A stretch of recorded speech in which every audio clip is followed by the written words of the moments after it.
ବାକ୍ୟର ପ୍ରକାରଭେଦ।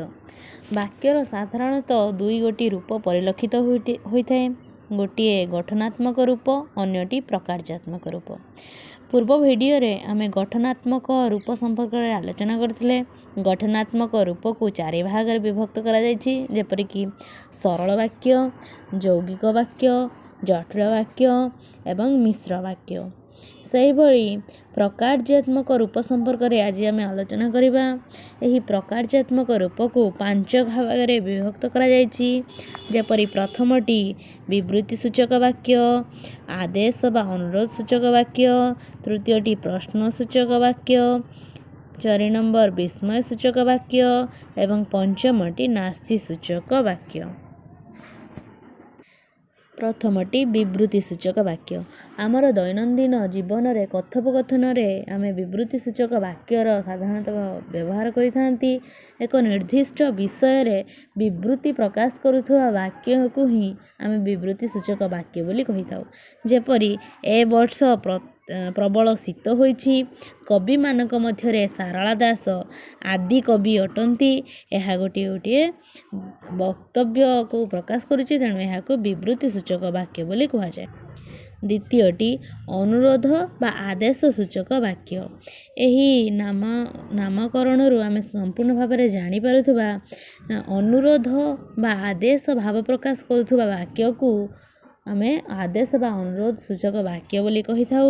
ଯେପରିକି ପ୍ରଥମରେ ଦେଇଛି, ଆଜ୍ଞା ମୋତେ ଟିକେ ସାହାଯ୍ୟ କରନ୍ତୁ ବା ଘରଟାକୁ ଟିକେ ସଫା କରିଦିଅ। ଆଜ୍ଞା ମୋତେ ଟିକେ ସାହାଯ୍ୟ କରନ୍ତୁ ପ୍ରଥମଟି ଅନୁରୋଧକୁ ସୂଚାଉଥିଲା ବେଳେ ଖ ବାକ୍ୟଟି ଘରଟାକୁ ସଫା କରିଦିଅ ଦ୍ୱିତୀୟ ବାକ୍ୟଟି ଆଦେଶକୁ ସୂଚାଉଛି।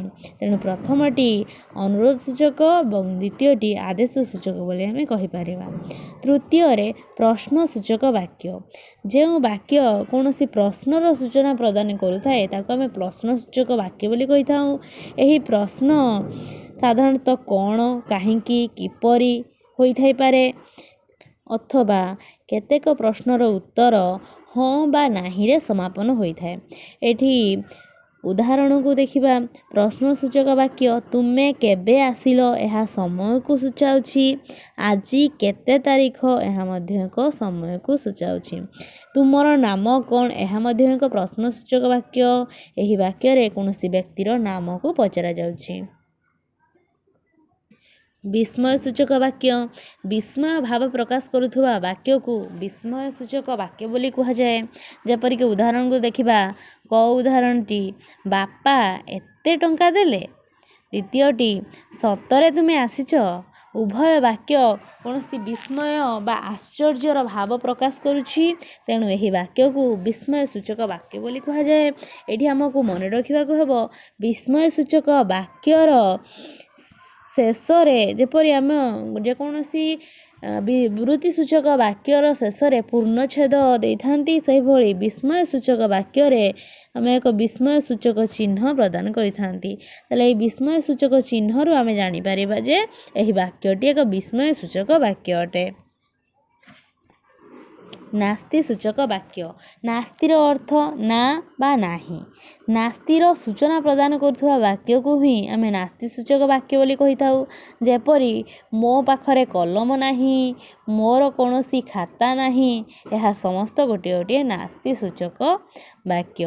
ଏଇଠି ଉଦାହରଣ ଦେଇଛି, ରୀତା ଦ୍ୱାରା ଏ କାମ କେବେ ବି ହେବ ନାହିଁ। ତୁମର ନିୟମ ମୁଁ ପାଳି ପାରିବି ନାହିଁ। ଉଭୟ ବାକ୍ୟରେ ନାହିଁ ଶବ୍ଦର ପ୍ରୟୋଗ ହୋଇଛି, ତେଣୁ ଏହାକୁ ଏକ ନାସ୍ତି ସୂଚକ ବାକ୍ୟ ବୋଲି ଆମେ କହିଥାଉ।